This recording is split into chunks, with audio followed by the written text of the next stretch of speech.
Hello, it's Dominique. Today I want to show you what I'm going to be using for the project of the box with the cards. So I've made a tutorial on how to cover the box, a box that you buy at the dollar store, wherever box you have.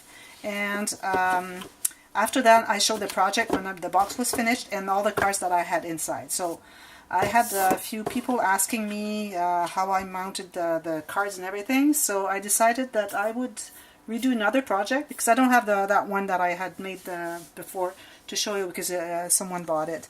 But I decided to make another one with another card collection, and I've already made the cards, but not matted, so you'll be able to see how I mounted them, how the construction is. So I've used those cards. Those are cards that I bought at Joanne.com. It's called Journaling Note Cards 4x6. It's Salvage District. So they're really nice. You got 45 cards, 15 different designs, 3 of each. So I got one of each here I'm going to show you. So this might be the one I put on the front, because like on the cover of the box, because I think it's really cute. And they have different color backing, but I'm all going to use them on the top of my cards, so I won't be seeing the color in the back. So you got this one here with a little vivarium, whatever, with some flowers and butterflies. Here, home, and this one here, you're capable of amazing things. Little note card here, let yourself rest, noted, little clock and butterflies and flowers, just breathe. Let's find a beautiful place to get lost. I like that. Let your faith be bigger than your fears. This one is really cute. Notes. Let your smile change the world. Speak gently. A single dream is more powerful than 1,000 realities. And different is beautiful. So I think this is a nice collection of cards to make this kind of project. But also, when I mat the inside, the flaps and everything, this is going to be on the top of each card. But inside I need to have something. So I had in my stash this paper pad, rose quartz from Prima, and they totally matched the cards here. Some pink, some, as you can see, some pink, some black and white and gray. They're perfect. So I said that's the good project to use them. So I've shown those to you before. They have 4 sheets of each. They're double-sided. So this one is the flowers, and then you got kind of marble here. After that you got, oh, there's 6 sheets of each. Is that what it is? 1, 2, 3, 4, 5. 5 sheets of each. Is that what it says here? 6 double-sided, 5 sheets of each. So you can make a lot of projects with that. This, I don't know if I'm going to use it because I have so many cards with sayings on them, but I'll see. So you have this, and this is on the back. And here you have these flowers, and on the back you have just kind of old wood table, something distressed. Yeah, you have this these flowers, and on the back you have, again, something distressed, like this. Now you have the feathers, and this is very, very nice. And you got the map here, the globe. Then you have those little dots with feathers or whatever shape of kind of animal stripes, like zebra and cheetah, I don't know. And here you have kind of the, black marble, and that's it. So I thought that would be perfect for my project. So I'm going to show you what I've done. So here I have the box. So what you do is you make a card that is smaller than the size of your box. So here I have made that one about, I would say, 3/4 of an inch shorter, and a little less than 1/2 inch, but I would go 1/2 inch for sure, because I want to put a lining inside the box so that it's really sturdy. So I'm going to cover chipboard with paper and glue it inside after I've covered all the box. You can see that on my video, the tutorial how to make the box. So I should have done my cards a little bit smaller, but it's okay as long as they fit, because my chipboard is about 1/16 of an inch, so I'll be still good, and it'll be enough here to have access to take the cards in. So I'm going to show you the cards that I've made. These are some interactions I just did randomly, so you don't have to make those. You can make whatever you have, whatever you like.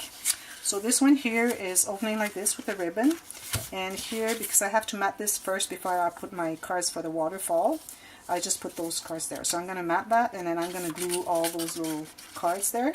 I'm going to mat everything after that. But I have to find this something to mat here. And then here on the other side, and by the way, the cards I'm going to show you. They're just a piece of paper, twice the amount of the card, the size that you want your cards, and so twice the width, once the height, and then maybe a 1/4 inch or 1/2 inch just to fold and wrap it. So it's open on both sides. It's like a pipe, you know. It just opened here and here. It just goes right through. So I thought it would be good. I'm going to make a card that goes right through in here and sticking out a little bit so that it's easy to grab when you want to pick it up. So here I have this one here and this one here, and this I'm going to mat this and glue the two sides, so it's going to be a pocket. And here I made a file. So the other day I was making a file and I cut the cards. I wanted to cut the cards right in the center to have 4 envelope file, and I ended up not doing it exactly in the center, and I had 2 smaller, and I thought it was the best thing ever. It's much more fun than having 4 of the same height. So I have the 2 small ones here, and then this one, because the small ones are glued on top, I needed to put some pattern paper here before I glue those on. And then I glue the last one in here. If you want to know how to make that, either you check on my tutorials, or if you have not, if you don't want to go through all my tutorials, just let me know which technique you want, and I'll just answer you with the link of the video, the tutorial that explaining the technique that you want to know. So this is going to be to mat it, and this is going to be glued on here and then mat here. Probably a pocket here, or maybe here rather, because I need to glue that here underneath. So probably a pocket here, and then I put a card, something. So that's going to be that one. This one here. So I've used a lot of magnets and I wanted to do something different, so I decided that this one I will be doing, this is just a little booklet. So this one I decided I'll be doing a swing tab. So what I've done is I've punched 1 inch in cardstock. This is a heavyweight cardstock I use. Here's just regular print paper. I've crinkled a little bit, and I have sewn it to the spine of my card that has a gusset. And here I have a gusset on this one as well, so that it includes everything. So what I'm going to do is I'm just going to punch, I don't have my punch with me, but I'm going to punch a hole on the side. So if you punch in the center, it's going to turn and be like equal. If you punch a little bit off from the center, then you get to have a swing tab, as you can see. So that's what I'm going to do here. So it's going to be attached with a brad where I did that little dot here, and then it's just going to go like this, and then you can open this. So that's the swing tab. And on this side here I did, so it opens like this. It's going to be matted, glued on the side here so that I have a pocket. Opens like this. And here I have a waterfall. Oh, that's the envelope. Opens here. So I'm going to have the envelope closure on that one. So same, I'm going to do 2 of those, here and here. And I'm going to have the brad right in the center. So it's just like you're wrapping with a little string around. And you have to mat the 2 surfaces where you're putting those with the brad, so that they're covered before you do that, because then after that you don't have access. So I'm going to do that. So that's the envelope, and then as you could see I had 2 flaps in there.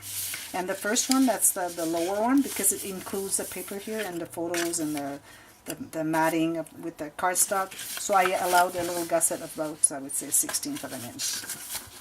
So that's that one. This one here is a magnet, so it just opens like this. Opens here. This I'm going to mat here and then glue the 2 sides here, so it makes a pocket, and I'm going to mat that afterwards.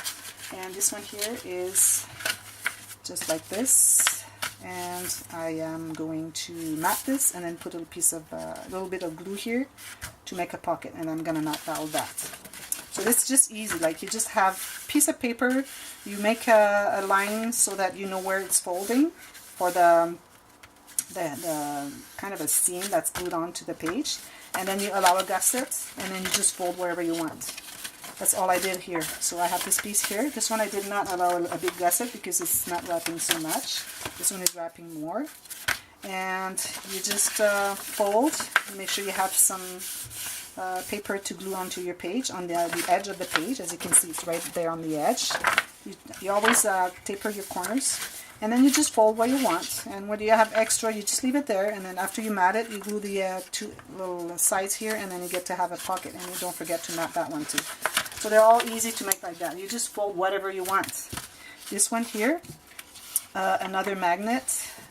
So this one is just it's the 9-face page. I might add something here because I've allowed some gusset on each side here and more here and here. So it's just a little piece of paper. You make sure that those two are the same width, and those two here are the same width as well. And you make sure they just fit into the page, and you allow some space, some paper to glue them there, and then you just taper the corners, and then that's all you do. I'm going to add a couple flaps in there. That's another one. And this one here, I'm going to do this one first, because this one is my favorite, the back one. So this one here is a waterfall cascade. So here I'm going to mat that. I haven't decided, it's probably a magnet, it's going to go here. And here I folded that, and then folded that. So I'm going to mat this, glue the two sides here, and then it's going to be a pocket. And I've made my waterfall, but just I need to mat this before I glue that on. So I just put it here so I remember that it goes there. And then I'm going to finish doing the thing. It's the waterfall. Like this. So, and then on the other side, I've got a ribbon closing that one. So this one opens like this. And then it opens like this. This is going to be matted, this glued on here to make a pocket. Opens here again, and then opens here again. It looks like it's really complicated. You say like, how am I going to do that? It's just a piece of paper. I put two together. I glued them here, and I folded them so that they would fit into here. And I allowed quite a bit of gusset because there are so many pages here, and they're going to be matted, so that's adding thickness, and also the pictures, so you need to have quite a bit. So I've allowed quite a bit of gusset here, and so that's the way it goes. And then here I made two pockets. So I just had this piece of paper that was this wide, and I just scored the two lines for the width, the same width as the page, and then I cut it in half, and then I folded both of them. I glued the bottom one first. I tapered the bottom. I put glue here underneath, of course, here and here, and then here, so that it's close. It's a pocket. And then the other one I folded, and I just put here, and I left about a 32nd of an inch. So I'm going to mat those after. So those are my cards, and you know, as you can see, you can do whatever interaction you like, and just make sure you get your gussets right to allow some space for the matting and the pictures. So you have to have a loose, like everything has to be loose in there, because once it's all matted and then still have room for the pictures, it needs to be really loose. So I'm gonna finish the project and then share with you what the result is later. So stay tuned, and if you have any questions on any interaction, just let me know, and I can explain to you or make a video so that you can understand better. Okay, so see you next time. Thank you for watching. Bye bye.